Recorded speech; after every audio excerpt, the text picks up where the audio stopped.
Өткенде мысалы бір Инстаграм шулатты. Қазақтың қыздары Қытайға тиін деп отыр. Мен бір кісідей ауырдым, жын соққандай ауырдым. Мен қызғандым.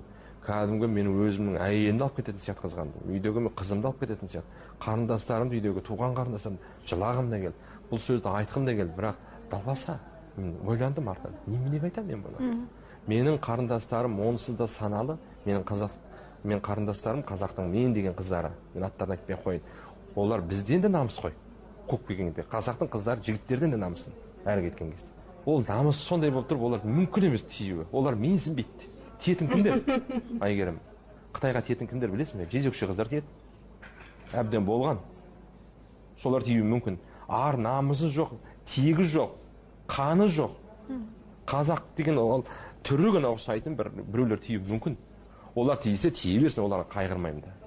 Ал нағыз менің қарындастарым бар.